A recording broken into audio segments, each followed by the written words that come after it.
கிறிஸ்துவுக்குள் மிகவும் பிரியமான தேவனுடைய பிள்ளைகளை, மீண்டும் போகிற ஆண்டவராய் இயேசு கிறிஸ்துவின் நாமத்தினால அன்பின் வாழ்த்துதல். தேவனாகிய கர்த்தர் உங்களை ஆசீர்வதித்து தம்முடைய கிருபையினாலும் இரக்கத்தினாலும் அவருடைய விலையேறப்பெற்ற நன்மையினாலும் ஆசீர்வாதங்களினாலும் நடத்தி செல்வார் என்று விசுவாசத்தோடு நம்புகிறேன். இன்றைக்கி நாம் ஒரு வேத வசனத்தோடு உங்களை சந்திக்கிறேன். நிச்சயமாய் கர்த்தர் அந்த வேத உங்களோடு கூட பேசுவார். ஏனென்றால் கர்த்தருடைய வேதம் சொல்லுகிறது, அவர் பேசுகிற தெய்வம். அவர் பேசுகிற தெய்வம் ஒவ்வொரு தேவ பிள்ளைகளோடும் யாருக்கு என்ன காரியங்கள் தேவையோ அதை தம்முடைய வார்த்தையை கொண்டு அனுப்பி, வசனத்தை அனுப்பி அவர்களை குணமாக்கி சொஸ்தப்படுத்துகிற தேவனாய் இருக்கிறார். அவர் தம்முடைய வார்த்தையை அனுப்பும்போது அநேகருக்குள்ளே ஜீவன் உண்டாகிறது. அவர் தம்முடைய வார்த்தையை அனுப்பும்போது அநேகருக்குள்ளே பலவீனங்கள் மாறி சந்தோஷம் உண்டாகிறது, அநேகருக்குள்ளே சமாதானம் உண்டாகிறது என்பதை நாங்கள் கண்கூடாய் கண்டு கொண்டிருக்கிறபடியினாலே இந்த வேத வசனத்தின் அடிப்படையில் உங்களோடு கூட பேச நான் ஆசைப்படுகிறேன். 2 சாமுவேலின் புஸ்தகம் 3வது அதிகாரம் 1வது வசனம். 2 சாமுவேல் 3வது அதிகாரம் 1வது வசனம். சவுலின் குடும்பத்துக்கும் தாவீதின் குடும்பத்துக்கும் நெடுநாள் யுத்தம் நடந்தது. தாவீது வர வர பலத்தான், சவுலின் குடும்பத்தாரோ வர வர பலவீனப்பட்டு போனார்கள் என்று கர்த்தருடைய வேதம் சொல்லுகிறது. கவனிக்க வேண்டும், இங்கே 2 கர்த்தரால் அபிஷேகம் பண்ணப்பட்ட தேவர் தாசர்களை குறித்து கர்த்தருடைய வேதம் தெளிவாய் சொல்லுகிறது. ஒன்று சவுல் என்று சொல்லக்கூடிய ராஜா. புதிய ஏற்பாட்டிலே சொல்லப்பட்ட பவுலாகிய சவுல் அல்ல.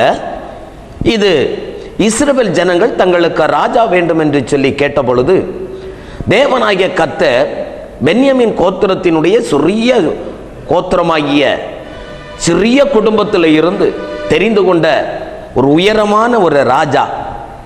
தேவனுடைய பிள்ளைகளை, இந்த சவுலை கர்த்தர் ராஜாவாக அபிஷேகம் பண்ணி கர்த்தர் அந்த ஜனங்களை ஆளும்படியான அதிகாரத்தை சவுலுக்கு கொடுத்து இஸ்ரவேல் முழு கோத்திரத்துக்கும் கர்த்தர் அவரை ராஜாவாக அபிஷேகம் பண்ணி இருக்கிறார். இஸ்ரவேல் ஜனங்கள் எகிப்திலே 400 வருஷ காலம் அடிமைப்பட்டு கிடந்து 400 வருஷ காலம் முடிந்த அன்று ராத்திரியிலே அவர்கள் அந்த தேசத்தை விட்டு புறப்பட்டு பாலும் தேனும் ஓடுகிற கானான் என்னும் தேசத்துக்கு நேராக தேவனாகிய கர்த்தர் ஆபிரகாமுக்கு வாக்குத்தத்தம் பண்ணின அந்த வாக்குத்தத்தத்தை சுதந்திரிக்கும்படியாக இவர்கள் புறப்பட்டு வந்தார்கள். வழியிலே செங்கடலை தாண்டி, வனாந்தரத்தை தாண்டி, சீனாய் மலையை தாண்டி, யோர்தானை தாண்டி, யோர்தானின் இப்புறத்திலும் அப்புறத்திலுமாக கானான் தேசத்தை சுதந்திரித்து கொண்டார்கள். கர்த்தர் ஒருவரே அவரை நடத்தி கொண்டு வந்தார் என்று வேதம் சொல்லுகிறது. அதற்கு பின்பாக தேவனாகிய கர்த்தர் ஆசாரியர்களை, தீர்க்கதரிசிகளை கொண்டு கர்த்தர் அவர்களை நடத்தினார். சில காலங்கள் வந்த பொழுது மற்ற ஜனங்களைப் போல, மற்றவர்களைப் போல, மற்ற ஜாதியாரைப் போல, மற்ற ஜனங்களைப் போல எங்களுக்கும் ராஜா வேண்டும் என்று சொல்லி அவர்கள் முறையிட்ட பொழுது கர்த்தர் தெரிந்து கொடுத்த ராஜா தான், கர்த்தரால் அபிஷேகம் பண்ணப்பட்டு, கர்த்தரால் முன்குறிக்கப்பட்டு, கர்த்தரால் அழைக்கப்பட்ட ஒரு மனிதர் தான் சவுல் என்று சொல்லக்கூடிய ராஜா. பிரியமான தேவனுடைய பிள்ளைகளை, இந்த ராஜா சில காலம் தேவனுடைய சித்தத்தின்படியும் தேவ எண்ணத்தின்படியும் தேவனுடைய சிந்தையை நிறைவேற்றுகிறவராகவும் காணப்பட்டு கொண்டிருந்தார். கடைசியிலே அவர் தள்ளப்பட்டு, ஒடுக்கப்பட்டு, தள்ளப்பட்டு ஒன்றுமில்லாமல் ஆன பின்பு அவர் மேலிருந்த அந்த ராஜ அபிஷேகம் தாவீதுக்கு கொடுக்கப்பட்டது. கவனிக்க வேண்டாம், தாவீது தன்னுடைய தகப்பன் குடும்பத்தில், ஈசாயினுடைய குடும்பத்தில் மிகவும் இளைய குமாரன், தகப்பனால் மறந்து போகப்பட்டவன், தன் சொந்த சகோதரரால் சி என்று இகழப்பட்டு வெறுத்து தள்ளி ஓட்டி விடுகிறவன். ஆனால் கர்த்தர் தாவீதை நினைவு கூர்ந்து வைத்திருந்தார். கர்த்தர் தாவீதை நேசித்தார். கர்த்தர் தாவீதை நேசித்து அன்பு செலுத்தினபடியினால கர்த்தருடைய கரம் தாவீதோடு கூட இருந்தது. சவுல் என்று சொல்லக்கூடிய இந்த ராஜா தேவ சித்தத்தை நிறைவேற்றாமல் போன பின்பு சாமுவேல் மிகுந்த துக்கமாயிருக்கிறார். தேவனாகிய கர்த்தரே சவுல் ராஜாவின் மேல் இருந்த அபிஷேகத்தை எடுத்து போட்டு அவரை உதறி தள்ளிவிட்டாரே என்று சொல்லி மிகுந்த வேதனை வருத்தத்தோடு காணப்படுகிறார். சில நாட்களில் கர்த்தர் சாமுவேலோடு இடைப்பட்டு சொல்லுகிறார், சாமுவேலே, நான் வெறுத்து ஒதுக்கின, நான் வெறுத்து தள்ளின சவுலுக்காக எந்த மட்டும் நீ அழுது கொண்டிருப்பாய்? நீ எழுந்து ஈசாயினுடைய வீட்டுக்கு போ. ஈசாயினுடைய வீட்டில் அவனுடைய குமாரல் ஒருவனை நான் என்னுடைய கண்களுக்கு நல்லவனாய் உத்தமனாய் என் இருதயத்துக்கு ஏற்றவனாய் நான் கண்டிருக்கிறேன், அவனை நீ அபிஷேகம் பண்ணு என்று சொல்லுகிறார். சாமுவேல் எழுந்து போகிறார். ஈசாயை பலிவிருந்துக்கு அழைத்து எல்லாரையும் பிள்ளைகளை கடந்து வர செய்கிறான்.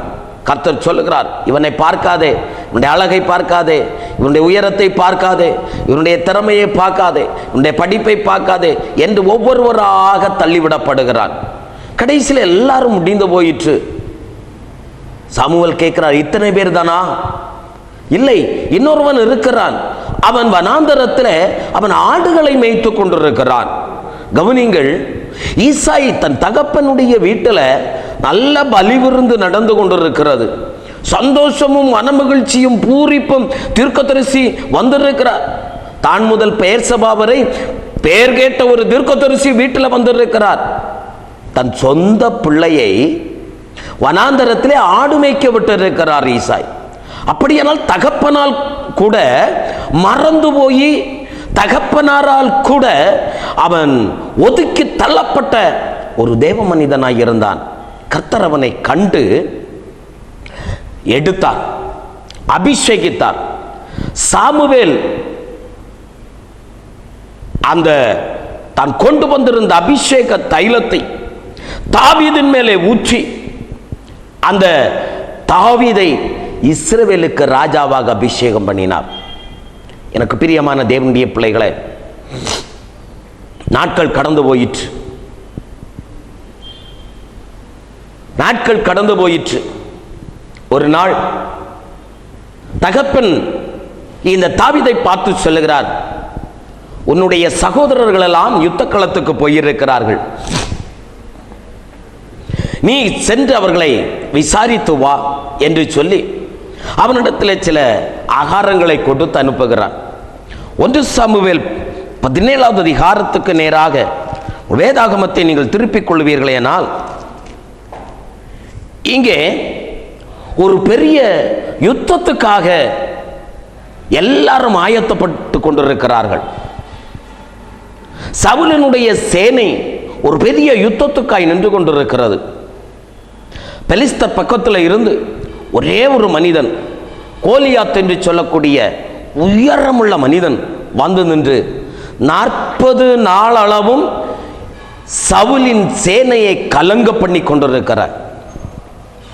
அவன் சொல்லுகிற ஒரே ஒரு வார்த்தை என்ன தெரியுமா? உங்களில் யாராவது ஒருவரை தெரிந்து கொள்ளுங்கள், என்னோடு கூட யுத்தம் பண்ணட்டும், அவர் என்னை ஜெயித்து விட்டால் நாங்கள் உங்களுக்கு அடிமை, நான் அவனை ஜெயித்து விட்டால் நீங்கள் எனக்கு அடிமை என்று சொல்லுகிறார். பிரியமானவர்களே, இந்த காரியத்தை கேட்டு கேட்டு கேட்டு கேட்டு சவுலினுடைய சேனை மிகுந்த இளைப்படைந்தவர்களாய் சோர்வடைந்தவர்களாய் இருக்கும் பொழுது இந்த தாவீது அந்த கூட்டத்திலே கலந்து கொள்ளுகிறார். அந்த யுத்த களத்திலே தாவீதும் வந்து தன் சகோதரர்களோடு இணைந்து கொள்ளுகிறார், விசாரிக்கிறார்.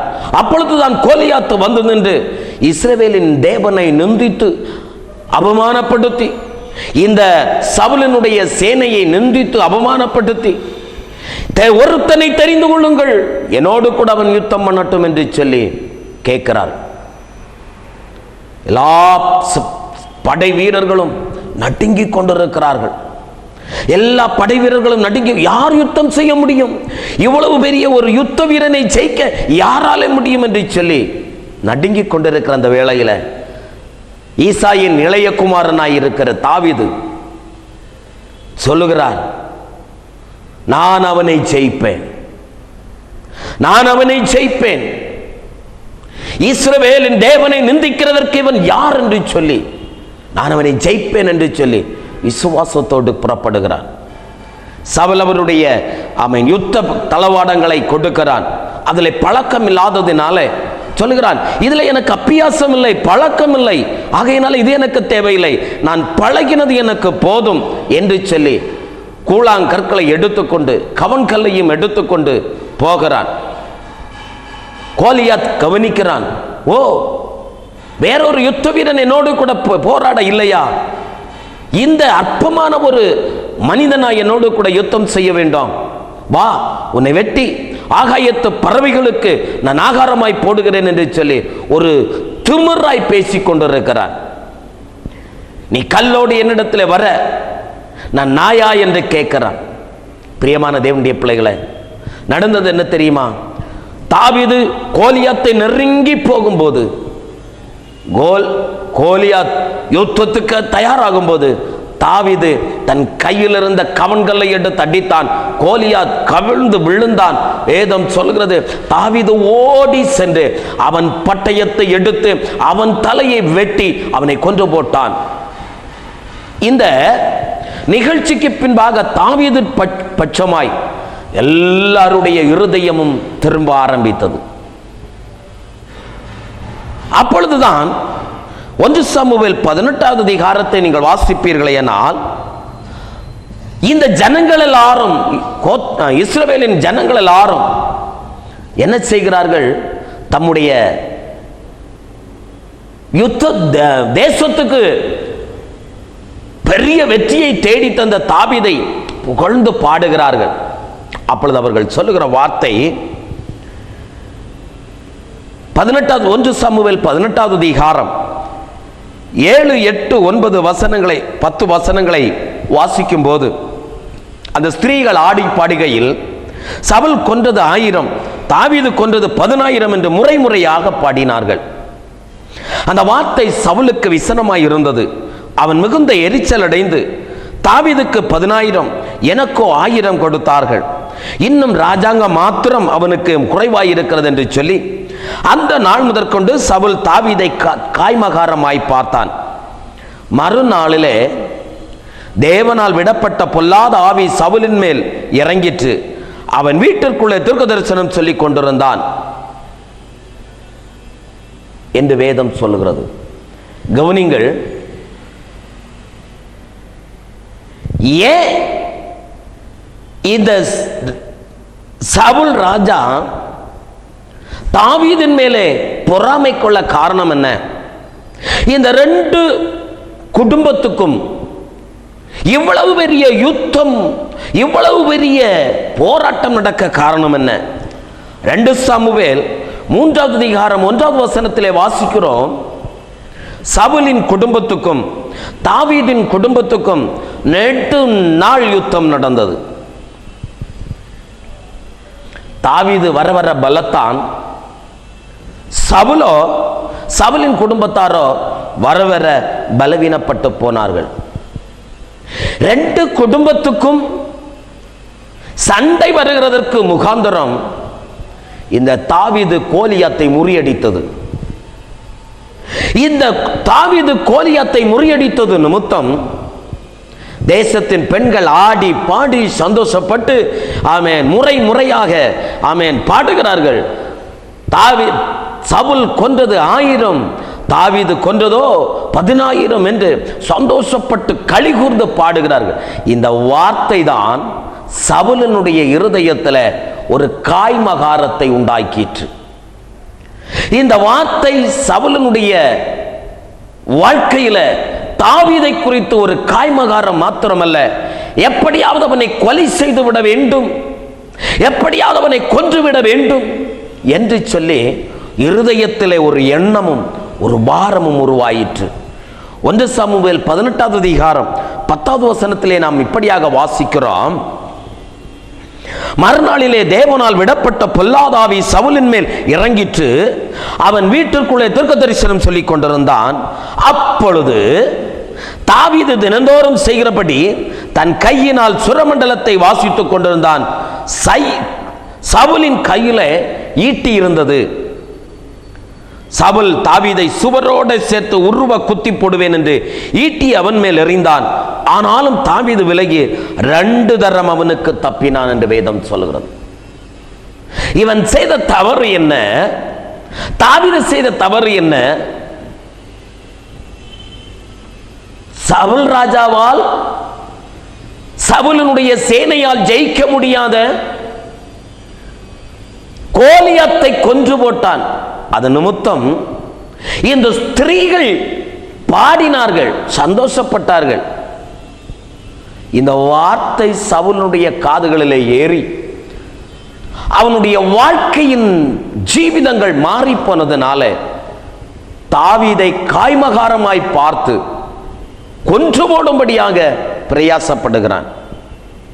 அது முதற்கொண்டு பிரச்சனைகள் கொஞ்சம் கொஞ்சம் கொஞ்சமாக உயர்ந்து யுத்தம் செய்கிற அளவுக்கு, மாறி மாறி யுத்தம் செய்கிற அளவுக்கு உயர்ந்து போயிற்று. தேவனுடைய பிள்ளைகளை, இந்த அநேகருடைய வாழ்க்கையும் இப்படிப்பட்டதாய் காணப்பட்டு கொண்டிருக்கிறது. நன்மை செய்த அநேகரை பார்த்து சில சின்ன சூழ்நிலையின் நிமித்தம் காய்மகாரமாய் பார்த்து அவர்களை பகைத்து அவர்கள் மேல் பொறாமை கொண்டு அவர்களோடு யுத்தம் செய்து, ஆமென், கோர்ட்டு கேசு என்று சொல்லி பெரிய ஒரு யுத்தத்தை இன்றைக்கு அநேக தேவனுடைய பிள்ளைகள் நடப்பித்துக் கொண்டிருக்கிறார். கவனிக்க வேண்டும். சவுல் தேவனால் தெரிந்து கொள்ளப்பட்ட தேவ மனிதன். தாவீது தேவனால் அபிஷேகம் பண்ணப்பட்ட தேவ மனிதன். ஆனால் 2 குடும்பத்துக்கும் என்ன நடக்கிறது? யுத்தம் நடக்கிறது. மிகுந்த யுத்தம் நடக்கிறது. பயங்கரமான யுத்தம் நடக்கிறது. தாவீதை கொன்று போடுவேன் என்று சொல்லி சவுல் ராஜா வனாந்தரத்திலே சவுலினுடைய சேனை தாவீதை தேடி ஓடுகிறது. தாவீது எப்ரோனில் இருக்கிறான், தாவீது அங்கே இருக்கிறான், இங்கே இருக்கிறான் என்று சொல்லி சொன்ன பொழுதெல்லாம் சவுல் தன் படையை திரட்டிக் கொண்டு வேகமாய் கடந்து சென்று தாவீதை ஆமென் கொன்று போட வேண்டும் என்று பிரயாசப்படுகிறான். ஒரு விசை அவன் யுத்த களத்திலே வனாந்தரத்தில் நின்றபோது அவன் மல ஜலாதிக்கு போக வேண்டும் என்று ஆசைப்பட்டதுனால, இயற்கை உபாதைகள் அவனை ஆளுகை செய்ததுனால ஒரு குகைக்குள்ளாய் போகிறான். அங்கே போய் உட்காருகிறான். ஆனால் அதே குகைக்குள்ள தாவீதும் உட்கார்ந்து இருக்கிறார். தாவீது உட்கார்ந்து இருக்கிறார். மெதுவாக வந்து சவுல் ராஜாவினுடைய சால்வையினுடைய வஸ்திரத்தின் ஓரத்தை வெட்டி எடுத்து விட்டு அவன் போய்விட்டான். இதோ ராஜா மலஜலாதி முடிந்து வெளியே வரும் பொழுது, வெளியே போன பின்பு தாவீது வந்து உரத்த சத்தமிட்டு தகப்பனே என்று கூப்பிடுகிறான். ராஜாவே என்று கூப்பிடுகிறான். கூப்பிட்டு கேட்கிறான், யாருமை தவறான வழியில் நடத்தினது? இதை தாவீது உம்மை கொன்று போட பார்க்கிறான் என்று யார் சொன்னது? பாரும், இன்றைக்கு தேவனாகிய கர்த்தர் உம்மை என்னுடைய கையிலே ஒப்பு கொடுத்தும் நான் உம்மை ஒன்றும் செய்யவில்லை. உம்முடைய சால்வையின் துண்டு என் கையில் இருக்கிறது, பாரும் என்று சொல்ல. பிரியமான தேவனுடைய பிள்ளைகளை, அநேக தேவ பிள்ளைகளுடைய வாழ்க்கையில, கர்த்தரை ஆராதிக்கிற தேவ பிள்ளைகளுடைய வாழ்க்கையில, கர்த்தருடைய நாமத்தை மகிமைப்படுத்துகிற தேவ பிள்ளைகளுடைய வாழ்க்கையில, தேவனை துதித்து ஸ்தோத்திரம் பண்ணி அந்நிய பாஷையை பேசி ஆராதித்து ஊழியத்தை செய்கிற தேவ பிள்ளைகளுடைய வாழ்க்கையில அநேகரை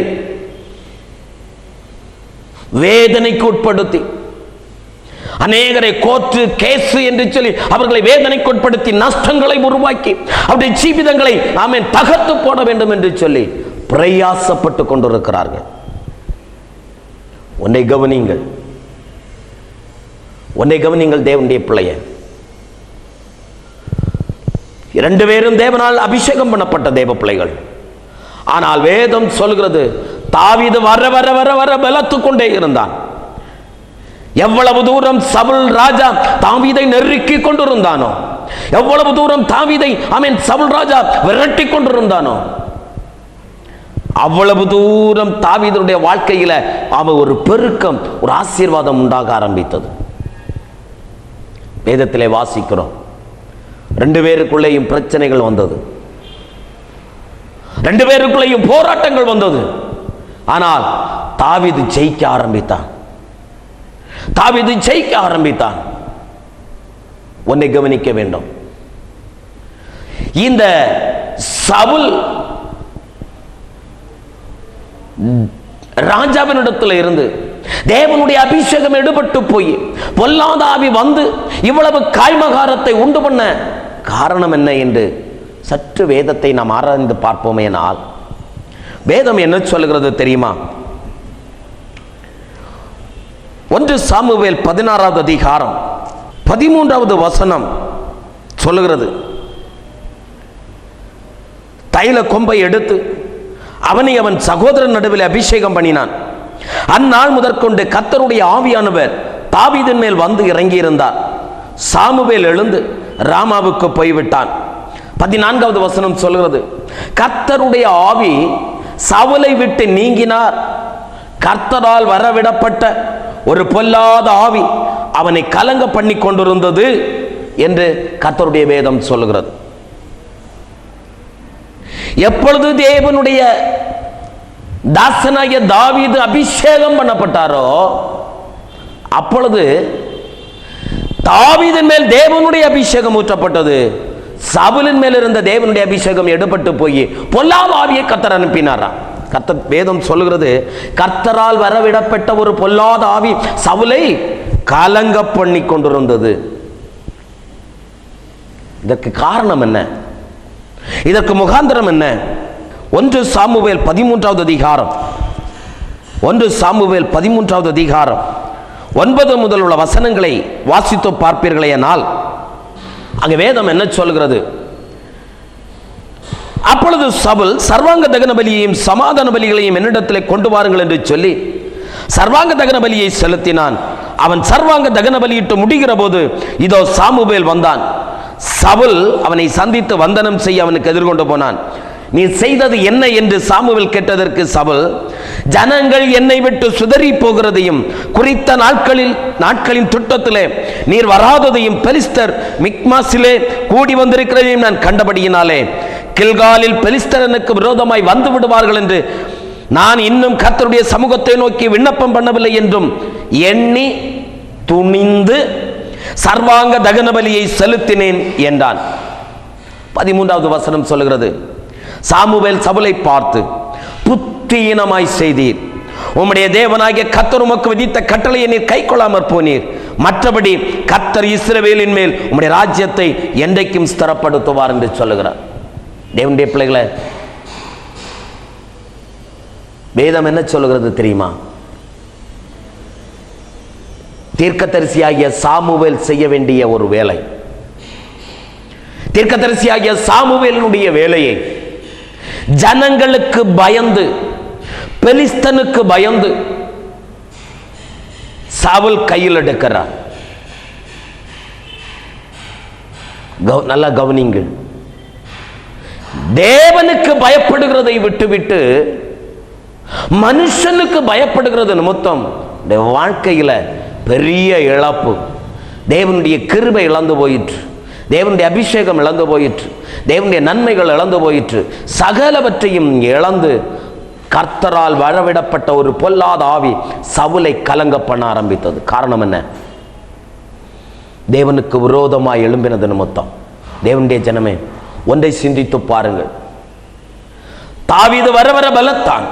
காரணம், சவுலுடைய வாழ்க்கையில தேவனுக்கு பயப்படாமல், கர்த்தருக்கு பயப்படுகிற காரியத்தை அவன் செய்யாமல் மனுஷனுக்கு பயப்பட்டபடியினாலே, உங்கள் வாழ்க்கையில் கர்த்தருக்கு பயப்படுகிற பயம் இருக்கிறதா, மனுஷனுக்கு பயப்படுகிற பயம் இருக்கிறதா என்பதை சிந்தித்து பாருங்கள். மனுஷனுக்கு பயப்படுவீர்களேனால் ஆமென், கர்த்தருடைய ஆவியானவர் நீங்கள் பெற்றிருக்கிற அபிஷேகம் உங்களை விட்டு எடுபட்டு போகும் என்பதிலே மறந்து போக வேண்டாம். தேவனுடைய ஜனமே, கர்த்தருடைய நாமத்தை மகிமைப்படுத்துங்கள். கர்த்தரால் அபிஷேகம் பண்ணப்பட்ட தேவ பிள்ளைகள் கர்த்தருடைய அபிஷேகத்தை இழந்து போகாமல் அந்த அபிஷேகத்தை காத்துக் கொள்ளுங்கள். சவுலிடத்தில் இந்த அபிஷேகம் எடுபட்டதினாலே, தாவீதின் மேலே அபிஷேகம் இருந்தபடியினாலே தாவீதை ஒன்றும் செய்ய முடியவில்லை. சவுல் வர வர பலவீனப்பட்டு போனான். அவனுடைய குடும்பத்தை, அவனுடைய ஜீவிதத்தையும் அவனுடைய சந்ததிகளையும் நீ எடுத்து பார்ப்பீர்களேனால் தற்கொலை செய்து கொண்டு ஆண்டு கொண்டு செத்து போனான் என்று வேதம் சொல்கிறது. அப்படிப்பட்ட நிலைமை எந்த தேவனுடைய பிள்ளைகளுடைய வாழ்க்கையிலும் வராதபடி தாவீதை போல அபிஷேகம் பண்ணப்பட்ட தேவ பிள்ளைகள் விட்டுக் கொடுக்கிறவர்களாய், கர்த்தருடைய சமூகத்தை வாஞ்சிக்கிறவர்களாய், தேவனுடைய அபிஷேகத்தை பெற்றுக்கொண்டு கிருபையிலே வளருகிற தேவ பிள்ளைகளாய் வாழுங்கள். கர்த்தர் உங்களை ஆசீர்வதிப்பார். நாம் செபிப்போமா? எங்களை நேசிக்கிற நல்ல பிதாவே, கிருபை உள்ள ஆண்டவரே, மனமகிழ்ச்சியும் ஆசீர்வாதமுமான இந்த நல்ல பொழுதுக்காக நன்றியோடு துதிக்கிறேன். தேவரீர் ஆமேன், இந்த ஜனங்களுக்காக நீர் இரக்கம் செய்ய வேண்டும் என்று செபிக்கிறேன்.